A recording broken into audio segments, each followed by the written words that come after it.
बाकी aspirational value है एक तरफ, और दूसरी तरफ सर्वाइवल की बात है। और 140 करोड़ में आप समझ लीजिए कि के शेप में अगर आप 30% लोग भी मानते हैं सर्वाइवल के लिए, तो सब 50 करोड़ हो जाते जी। तो नंबर बहुत बड़ा है हर सेगमेंट में। इसलिए अच्छा, एक राजेश जी से मैं समझूं, उससे पहले एक क्विक कमेंट मुझे चाहिए सुनील गोयल जी से। गोयल साहब, ये जो ले ऑफ की खबरें हम लोग सुनते हैं, स्टार्टअप में खास तौर पे बहुत ले ऑफ हुए, आईटी कंपनियों में हुए, क्या ये कॉन्टेक्स्ट में देखना चाहिए या एब्सोल्यूट टर्म में कि भाई इन्होंने 2000 निकाल दिए, 4000 निकाल दिए, विप्रो वाले कह रहे हैं कि 46% का पे कट लोगे तो ज्वाइनिंग कराएंगे, किस संदर्भ में इनको देखना चाहिए? देखिए क्या है कि अगर मैं आपको थोड़ा सा कॉन्टेक्स्ट दूं इंडस्ट्री के पर्सपेक्टिव से, तो आज से कोविड से पहले तक अगर आप देखें तो ये जितने प्रोफेशनल वर्ल्ड या ऑर्गेनाइजेशंस थी, ये सारे के सारे रिस्ट्रिक्टेड थे मेट्रो सिटी तक। उसके बाद ये सारे के सारे स्प्रेड हो गए टीयर 2, टीयर 3 सिटी तक चले गए। आज की डेट में हाइब्रिड मॉडल्स हैं, डायनेमिक मॉडल्स हैं सब जगह। और आप देखें तो ड्यूरिंग द कोविड के टाइम में सबसे ज्यादा ग्रोथ हुई है ये टेक्नोलॉजी कंपनीज की और स्टार्टअप के हुए हैं, सबसे ज्यादा ग्रोथ हुई है। भर भर के कंपनीज ने पैसा लगाया है, ग्लोबल फंडिंग आई है हमारे ऑर्गेनाइजेशंस में, इनोवेशंस हुए हैं, यूनिकॉर्न्स बने हैं, और लोगों को शायद 3 गुना 4 गुना सैलरीज भी मिली है उसके अंदर में। तो ये बहुत नॉर्मल है कि कहीं भी कोई भी चीज जितनी तेजी से ऊपर जाएगी तो एकदम से नीचे नहीं आएगी, तो कुछ तो नीचे आएगी। थोड़ा अलाइनमेंट तो होता है, वो स्टॉक मार्केट का भी बिहेवियर है, वो जॉब मार्केट का भी बिहेवियर है, और वो इंटरनेशनल मार्केट का भी बिहेवियर है। तो अगर आप ओवरऑल मार्केट में देखें तो जब जैसे ही कोविड हिट किया, हर इकोनॉमी में, इंडिया हो, यूएस हो, जितने भी डेवलप्ड मार्केट है, सब ने मनी इन्फ्यूज किया इकोनॉमी के अंदर में, पैसा डाला उन्होंने, और उसकी वजह से इन्फ्लेशन बढ़ा। बट वो पैसा डालने से क्या हुआ, लोगों की जो फर्स्ट 1 ईयर एंड 2 ईयर्स जो था, उसमें लोगों की सेविंग काफी हुई उसमें, क्योंकि स्पेंड नहीं था, ट्रैवल नहीं था, आउटसाइड कॉस्ट नहीं था, मोस्टली लोग रिमोट से काम कर रहे थे, 60-70 प्रोफेशनल वर्ल्ड की बात मैं कर रहा हूँ। और उसके बाद जैसे जैसे मार्केट ईज होता गया, वो जो सेविंग था वो इन्वेस्टमेंट में कन्वर्ट होने लग गया, चाहे वो in form of consumer durables देखें, कार है, रियल एस्टेट है, ट्रैवल है, हॉलीडेज है, लोग स्टेप आउट कर रहे हैं, वहां कन्वर्ट होना शुरू हो गया। आज की डेट में भी ये जितनी बड़ी बड़ी कंपनीज हैं, आज की डेट में भी हाइब्रिड हैं या रिमोट हैं। अब ये छटनी तो ये है कि एक 2022 में एक ऐसी सिचुएशन आ गई थी, 2021 और 22 में हर कंपनी को लगता था लोग मिलेंगे या ना मिलेंगे, तो उन्होंने ओवर स्टाफ कर लिया अपने आप को, बहुत ज्यादा हायर कर ली। जिस प्राइस पे लोग मिल रहे थे उस प्राइस पे मिले। हमारे पास ऐसे हजारों एग्जांपल है जहां के लोगों ने 2.5 गुना और 3 गुना सैलरी पे ज्वाइन किया। मेट्रो 2 और मेट्रो 3 सिटीज में, टीयर 2 एंड टीयर 3 सिटीज में अगर आप देखेंगे, जहां पे कि जॉब्स लोगों को अपॉर्चुनिटी मिलती नहीं थी, लोगों ने कंडीशंस रखी कि हम अपने होम टाउन से काम करेंगे, और जॉब्स भर भर के कंपनी ने दी उसके बाद।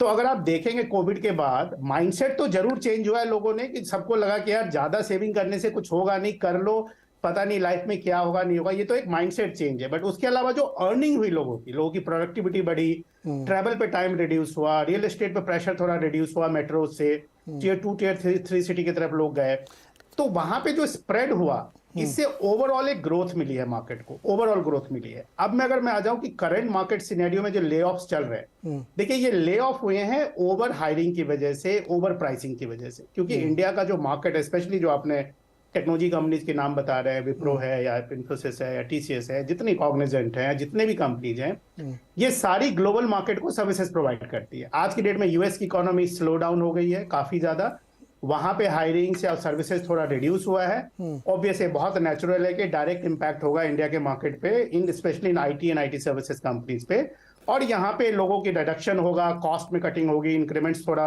कम हो जाएंगे, वो इफेक्ट होगा। क्योंकि 2021-22 में बहुत ज्यादा बढ़ गया, तो बहुत सारी कंपनी तो हायर ही नहीं कर पा रही थी अपने लिए। तो इन सारे सिनेरियो को अगर आप देखें तो कंज्यूमर बिहेवियर मार्केट के डिमांड के पर्सपेक्टिव से बढ़ा, क्योंकि लोगों की सैलरी 1.5 गुना 2 गुना हो गई, और उसको इंक्रीज ले रहे थे, उसी कॉन्टेक्स्ट में समझना भी चाहिए, लेके जा रहे थे। बिल्कुल।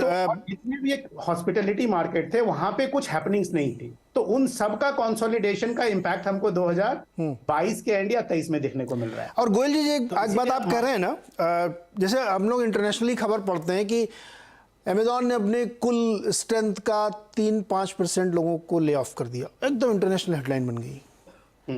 लेकिन उसके अंदर जाके कोई ये नहीं बताता कि कोविड दौरान 7.5 लाख लोगों की हायरिंग की थी उन्होंने। तब आपने क्यों नहीं बताया था कि अपनी क्षमता के दुगना इन्होंने हायर कर लिया है, अब उसमें से 20,000 निकाल लिए तो हम हेडलाइन बना देते हैं कि बहुत लोग निकालेंगे। ये मैं भी लेटेस्ट 3 दिन पहले मैंने डेटा पढ़ा तो थोड़ा सरप्राइजिंग लगा कि कितनी गलत कॉन्टेक्स्ट में आप चीज़ों को रखते हो। जैसे राजेश जी कह रहे हैं कि आपने भर भर के जब हायर किए, मेरे घर में भी कई लोग थे जिनके बाद 3 ऑफर लिए घूम रहे थे IT कंपनी के, ये देखो मेरे को ऑफर, कहाँ ज्वाइन करें ये नहीं समझ पा रहे थे।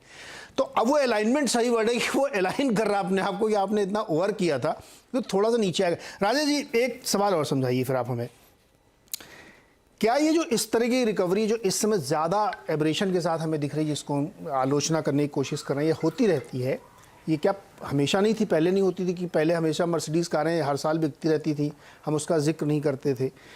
आज इसलिए ज़्यादा कर रहे हैं क्योंकि जो बेस बड़ा हुआ है उसकी वजह से हमको ज़्यादा दिखता है। राजेश जी और दूसरा एक जवाब जोड़ जब बताइएगा कि जब ये मर्सिडीज़ बिकती है तो उसको कोई चलाता भी तो है, उसकी रिपेयरिंग भी तो कोई करता है, उसके गैराज की सर्विसेज भी कोई देता है, होटल में भी सेम चीज़ हो रही है। तो जब क्या ये ट्रिकल डाउन होकर नीचे नहीं जा रहा का एम्प्लॉयमेंट में, कि नीचे वाले लोगों को, मतलब एक बार कार खरीद ली तो कभी हवा ही नहीं भराएंगे क्या आप? पेट्रोल भराएंगे नहीं भराएंगे उसमें आप, तो वो नीचे जॉब में क्यों नहीं कन्वर्ट दिखता हम लोगों को? देखिए इसको नीरज अगर हमें कहेंगे तो बड़ा बहुत इंटरेस्टिंग और काफ़ी पॉइंट हुआ। कुछ हम फैक्ट्स रखना चाहेंगे जिसके बेसिस हो सकता है समझना बड़ा आसान होगा। अगर आप प्री कोविड से पहले देखते हैं तो आपका हम केवल बॉटम 20% लीजिए, टॉप 20% लीजिए, केवल हमें 3 आंकड़े हम देते हैं जो कि फैक्चुअली सर्वे और रिजल्ट से आया है। ये कोई जैसे इसमें कोई ऐसा नहीं हाइपोथिकेशन है। आपका कोविड से पहले बॉटम 20% के पास 7% इनकम थी, माने 20% अगर पॉपुलेशन लीजिए उनके पास 7% इनकम थी। टॉप 20% के पास 45% इनकम थी। अब आप कोविड के दौरान देखिए क्या हुआ। जैसे कह रहे हैं कि ये नीचे पहुंच रहा है कि ट्रिकल डाउन हो रहा है, काफी हद तक हो रहा है।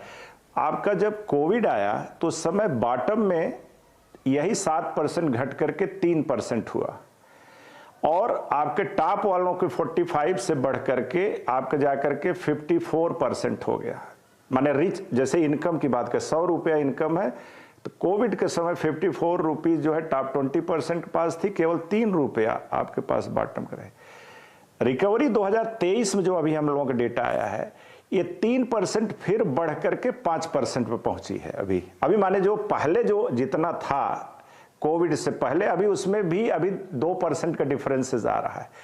और तीसरा, और जो आपके टॉप वाले हैं उनमें कमी आ रही है, तो माने मिडिल लेवल पे इसका डिस्ट्रीब्यूशन ज्यादा हो रहा है। एंड इसका बड़ा सिंपल सा एक्चुअली लॉजिकल अगर हम एक्सप्लेनेशन दें, लॉजिकल ये हुआ कि ट्रिकल डाउन इफेक्ट हो रहा है। जो आप कह रहे हैं मर्सिडीज, देखिए मर्सिडीज या कार से रिलेटेड या ट्रेवल, जो सबने कहा उसको अगर सबको मिला के देखिए, it is a multiple factor.